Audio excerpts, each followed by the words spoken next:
Welcome to ચેતુસ kitchen. તો આજે આપણે બનાવીશું સૂકા મઠનું શાક।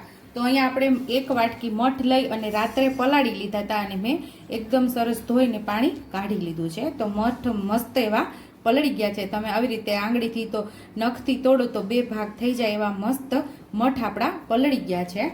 અને એકદમ સિમ્પલ રીતે અને ટેસ્ટી એવા સૂકા મઠનું શાક બનાવવાના છીએ।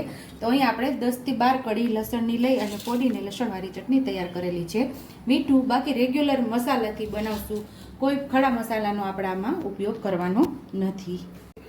તો અહીં આપણે 2 નાના ચમચા જેટલું તેલ ઉમેરશું, સરસ ગરમ થવા દેશું। અહીંયા 5 ચમચી જેટલી આપણે હિંગ ઉમેરી અને મઠનો સીધો ડાયરેક્ટ આપણે વઘાર કરી દેવાનો છે।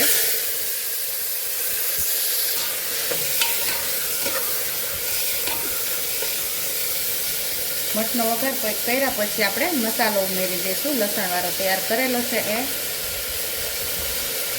જે પ્રમાણે તીખું ખવાતું એ પ્રમાણે લાલ મરચું પાવડરની લસણવાળી ચટણી તૈયાર કરવાની।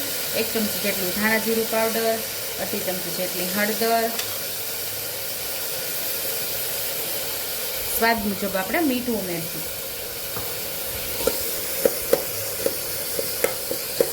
હવે આપણે મસાલા સાથે સરસ મઠને સાતડી લેવાના છે।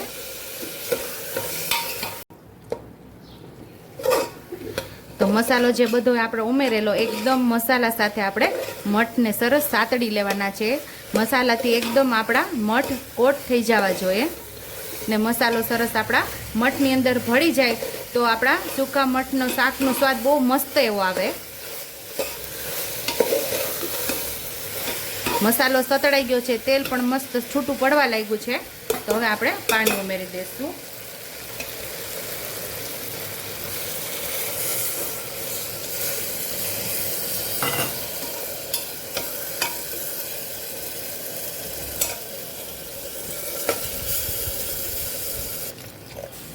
મઠની ઉપર સુધી પાણી આવે એટલું આપણે પાણી ઉમેરી અને 2 થી 3 સીટી આપણે કરી લઈશું।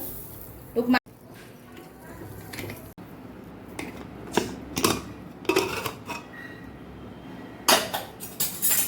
અહીંયા આપણે 3 સીટી થઈ ગઈ છે અને એકદમ મસ્ત એવું સૂકા મઠનું શાક તૈયાર થઈ ગયું છે। તો સર્વિંગ પ્લેટમાં હવે આપણે આને સર્વ કરી લઈશું।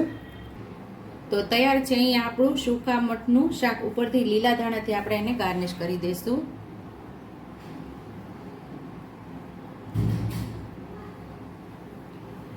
જો તમને મારી રેસીપી પસંદ આવી હોય તો મારી રેસીપીને લાઈક કરજો, શેર કરજો, સબસ્ક્રાઈબ કરજો, બેલ આઇકોનને દબાવતા ભૂલતા નહીં અને કમેન્ટ બોક્સમાં કમેન્ટ કરજો કે મારી રેસીપી કેવી લાગી। તો આવજો।